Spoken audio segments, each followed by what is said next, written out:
Olá! Hoje a gente vai fazer uma exploração bem legal, mergulhar um pouco nas tradições místicas do Oriente. A nossa base aqui são uns trechos da segunda parte do livro O Tal da Física, do Fritjof Capra. Ah, um clássico. Exato. E a ideia é passear pelo hinduísmo, budismo, taoísmo, zen. Capra fala uma coisa logo no início que eu achei demais, que essas tradições buscaram entender a realidade não pela razão, mas pela experiência direta e intuitiva. Uhum. Então, o nosso papo hoje é mais sobre essas filosofias mesmo, como elas viam o mundo, sabe? Menos a física em si, mais a visão de mundo delas, com base nesses trechos. E é uma viagem, né? Um ponto super importante que o Capra também levanta é que a gente está falando de tradições que são, na essência, religiosas. Certo. O objetivo delas não era só, mapear a realidade intelectualmente. Era mais oferecer um caminho, uma prática mesmo, para sentir essa realidade, misticamente. Entendi. São guias de transformação pessoal, então. Exatamente isso. Percurso de transformação. Legal. Bom, começando pelo hinduísmo. A fonte descreve como uma coisa gigante, um organismo sócio-religioso. Não é uma filosofia única, né? Parece bem complexo. É um universo. Muitas seitas, cultos, sistemas convivendo ali. Fala dos Vedas, Upanishads, e menciona o Mahabharata, o Bhagavad Gita, aquele diálogo famoso do Krishna com Arjuna, né? Diz que ajudou a popularizar as ideias. Exatamente. E o coração disso tudo, conceitualmente falando, é Brahman. Brahman. A realidade última, sabe? A essência por trás de tudo que existe. É infinita, indivisível, tá além das palavras, dos conceitos. Tem até uma citação interessante na fonte. Qual? Algo como, adora esse Deus, adora aquele Deus. Mas, na verdade, todos são criação dele, de Brahman. E ele mesmo é todos os deuses. Mostra bem essa unidade por trás da aparente variedade. Uau. E dentro da gente, essa mesma essência seria o Atman. O texto fala que Atman e Brahman são a mesma coisa, né? Isso. É idêntico. Tem aquela frase fortíssima. Aquele és tu. Exato. Aquele que é a essência mais fina o mundo todo tem como sua alma.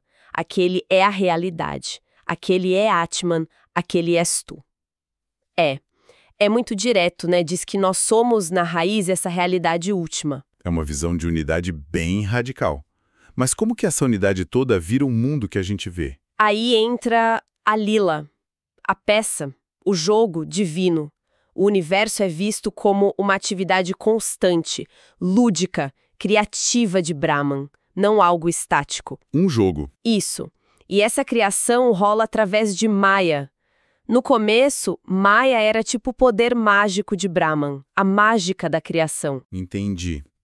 Depois, a palavra ganhou também um outro sentido, o nosso estado psicológico de encantamento, de confusão. Quando a gente toma as formas que mudam o tempo todo da Lila, como se fossem a realidade final. Ah, então Maya não é que um mundo é uma ilusão. Não exatamente. É um ponto crucial.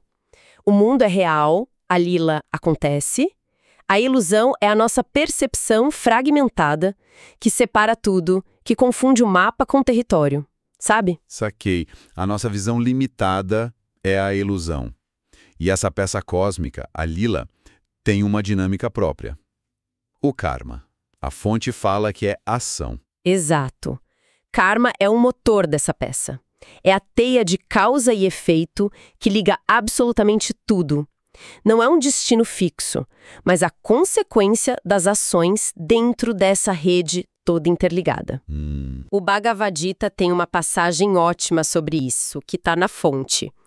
Todas as ações são realizadas no tempo pelo entrelaçamento das forças da natureza, mas o homem, perdido na ilusão egoísta, acredita que ele próprio é o ator. Forte isso. A gente acha que está no controle, né? Pois é. E a liberação, moksha, sair dessa roda do karma, é justamente perceber essa interconexão toda e quebrar a ilusão do eu separado que acha que é o centro de tudo. E para chegar nessa liberação tem vários caminhos? Tipo yoga, ou adorar Shiva, o dançarino? Sim, o hinduísmo é muito amplo.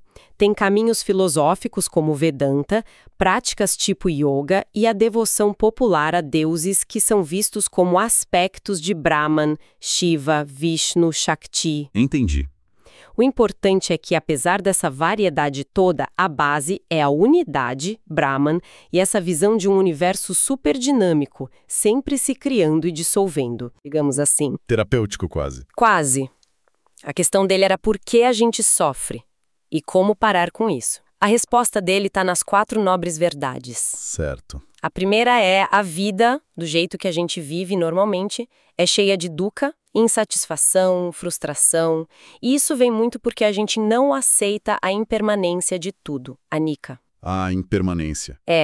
Como o Buda disse, todas as coisas surgem e vão embora. Nada fica. Nem a gente mesmo, não existe um eu fixo, permanente. Essa ideia de não ter um eu fixo, isso é bem diferente do que a gente pensa aqui no Ocidente, né? Mas como isso causa sofrimento? Aí vem a segunda nobre verdade. A causa do sofrimento é Trishna, o apego, a sede, o desejo por coisas que, justamente por serem impermanentes, nunca vão satisfazer a gente de verdade. A gente se agarra ao que escorre pelas mãos. Exato. E esse apego vem da avidya, a ignorância sobre como as coisas realmente são. A gente vê tudo separado, fragmentado. E é isso que prende a gente no samsara, o ciclo de nascimento e morte, que é movido pelo karma das nossas ações baseadas nessa ilusão. Ok. Impermanência leva ao sofrimento se a gente se apega. E o apego vem da ignorância. Faz sentido. Mas tem saída? Tem. Terceira nobre verdade. Dá para parar o sofrimento alcançando o nirvana. É um estado de liberação, de despertar. A ilusão do eu separado some. Nirvana. O despertar? E a quarta verdade é o caminho óctuplo. É tipo um guia prático. Ética, disciplina mental, sabedoria. O caminho para chegar lá. O budismo também teve divisões, né? A fonte fala de Hinayana e Mahayana. Sim, o Mahayana, que chamam de grande veículo, se espalhou muito pela Ásia e se adaptou bastante. Ele desenvolveu uns conceitos bem profundos. Tipo quais? O objetivo continua sendo a experiência direta, o despertar para a Cíntia, a realidade que está além dos conceitos. Uma ideia centralíssima é sunyata, geralmente traduzem como vazio. Vazio? Isso soa meio, sei lá, negativo, como se nada existisse. A tradução pode enganar. Sunyata não quer dizer que o universo é um nada, um niilismo. Quer dizer que os conceitos que a gente usa para tentar agarrar a realidade são vazios. Ah, entendi. Nossas ideias sobre as coisas são limitadas. Exato. A realidade em si não é vazia de ser, mas é vazia dessas categorias fixas que a gente inventa. Ela é a fonte de tudo. E no Mahayana, essa compreensão prajna, a sabedoria, tem que andar junto com karuna, a compaixão. Sabedoria e compaixão. Indissociáveis. E isso leva à figura do Bodhisattva, aquele que, mesmo podendo entrar no nirvana, escolhe ficar aqui para ajudar todos os outros seres a se libertarem também. É uma compaixão radical, baseada nessa ideia de não separação. Que bonito isso. A fonte também cita o Avatansaka Sutra, falando de interconexão. Parece que bate com as ideias da física, né? Sim, esse sutra é incrível, ele fala muito da unidade e da interdependência de tudo. Cada coisa contém todas as outras. O Suzuki, que divulgou muito Zen, dizia que era a consumação do pensamento budista. É um ponto onde a visão mística realmente parece ecoar essa ideia de um universo todo interligado. Muito fascinante. Mudando de ares, vamos para a China. O texto fala de 2 grandes eixos no pensamento chinês antigo, né? Um mais social, ético, o confucionismo. Isso, do Confúcio. Focado na ordem social, na ética, na tradição, no conhecimento prático. E o outro mais ligado à natureza, ao místico, o taoísmo. Exato. Ligado ao Lao Tse, ao Tao Te Ching, busca harmonia observando a natureza, buscando o Tao. O ideal chinês era o sábio que conseguia juntar as duas coisas, o prático e o transcendente. E o que é exatamente esse Tao? Parece ser a chave de tudo ali. Tao significa caminho, via. Mas é mais que isso. É a realidade última, o processo do universo, a ordem natural que é dinâmica, espontânea. É fluxo, mudança constante. Mudança constante. Sim. E uma coisa chave para entender o Tao é que ele é cíclico. O retorno é o movimento do Tao, diz o texto. Tudo vai e volta, chega num extremo e reverte. Por isso eles valorizam tanto o equilíbrio, o meio termo, para não ir para os extremos. E quem move essa dança toda são os famosos Yin e Yang. Exatamente. São os dois polos, opostos, mas complementares. Feminino e masculino, passivo e ativo, escuro e claro, terra e céu. O símbolo do círculo dividido. Esse mesmo, o Tai Chi Chu. Ele mostra bem. Um tem a semente do outro. Eles não são inimigos, eles dançam juntos, se transformam um no outro. É uma interação dinâmica que gera tudo. E essa ideia está em tudo na cultura chinesa. Na medicina, na comida, nas estações. A medicina chinesa usa isso, né? O Qi, os meridianos. Totalmente baseado nessa dinâmica Yin e Yang. E a fonte também menciona o I Ching, o livro das mutações. Já ouviu falar? Já ouvi, sim. É um oráculo, né? Também, mas é mais que isso. É um livro de sabedoria profunda. Ele usa 64 hexagramas, que são combinações de linhas Yin e Yang, para mapear os padrões dessa mudança constante do Tao. A ideia é entender o clima cósmico do momento para poder agir em harmonia. Tem uma frase citada: aqui só a mudança atua. É um reconhecimento total da impermanência. Interessante. Voltando só para o taoísmo agora, a vertente mais mística, eles desconfiavam da razão para entender o Tao, né? O Chuang-Tze diz algo tipo, o maior sábio não o conhece. Exato. Eles achavam que a lógica e o conhecimento convencional mais atrapalhavam do que ajudavam a sacar o Tao. Para eles, o caminho era observar a natureza, com atenção, com intuição. Observar a natureza. Tipo cientistas? Uma atitude científica na observação, sim, mas sem análise que fragmenta tudo. Olhando a água, o bambu, os ciclos, eles viam as características do Tao. Fluidez, flexibilidade, a unidade dos opostos. Unidade dos opostos. Sim. Chuang-Tze tem uma frase ótima sobre isso. Que o aquilo e o isto deixem de ser opostos. Eis aí a essência mesmo do Tao. Sacar que bem e mal, certo e errado são relativos, são lados da mesma moeda. Isso lembra um pouco Heráclito na Grécia, né? Tudo flui. A unidade dos opostos. Totalmente. É um paralelo interessante, reforça essa veia mística, no pensamento do Heráclito também. E essa visão leva a um jeito de agir diferente, o Wu Wei, não ação. Isso soa meio parado pra gente, que vive correndo para fazer 1000 coisas. Como que tudo pode ser feito com não ação? Wu Wei não é ficar parado sem fazer nada. É agir sem esforço forçado, sabe? Sem ir contra a maré, sem forçar a barra. É agir em harmonia com o fluxo natural das coisas, com a intuição, espontaneamente. Tipo, surfar a onda em vez de tentar remar contra ela. Ótima analogia.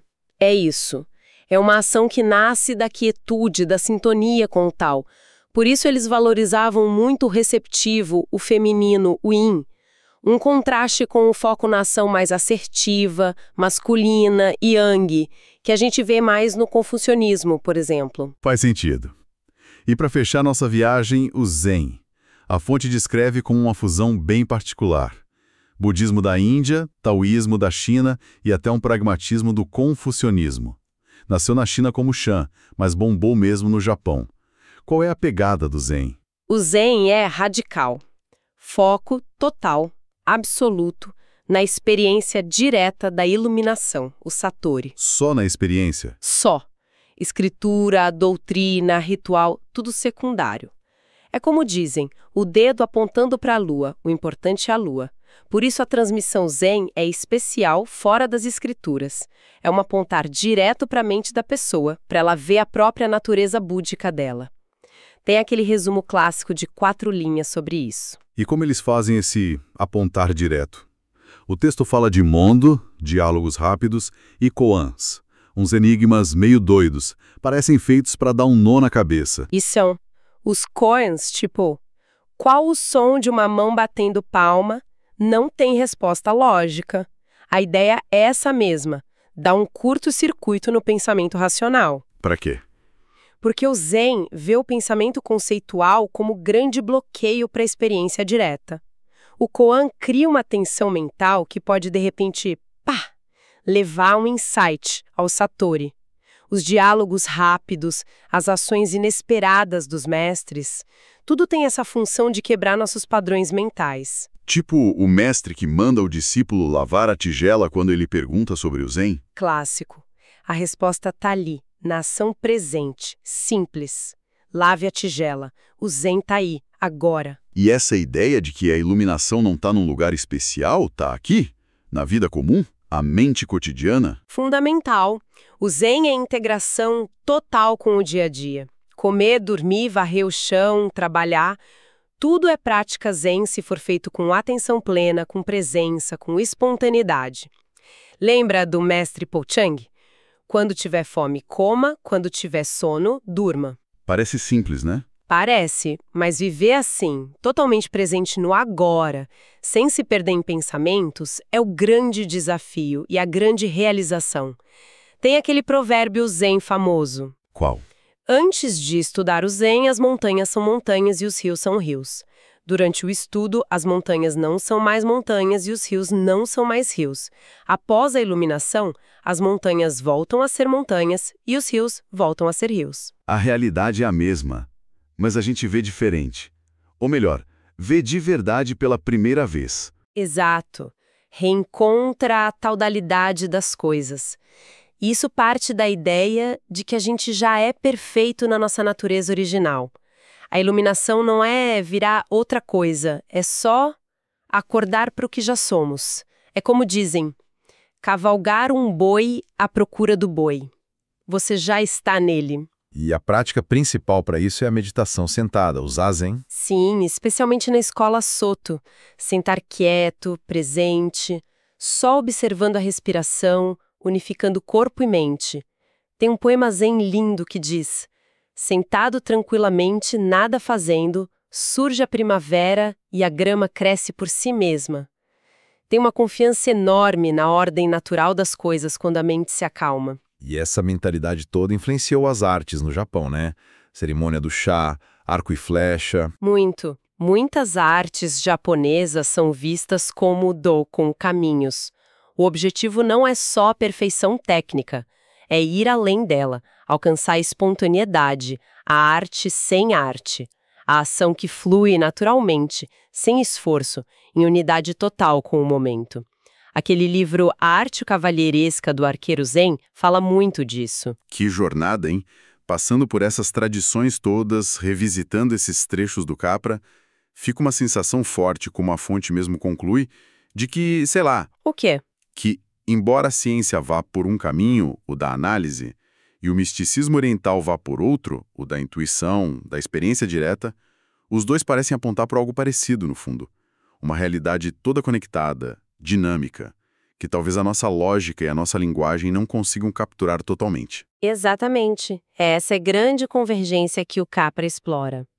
E talvez, para a gente, uma forma de trazer isso para o nosso dia a dia seja justamente começar a questionar um pouco as nossas certezas, as nossas caixinhas mentais. Como assim? Pensando nessas visões de interconexão, de fluxo, de impermanência, que padrões diferentes, que conexões inesperadas a gente poderia começar a notar na nossa própria vida, se a gente olhasse um pouquinho além das categorias fixas que a gente usa para tudo. Fica aí a reflexão, né?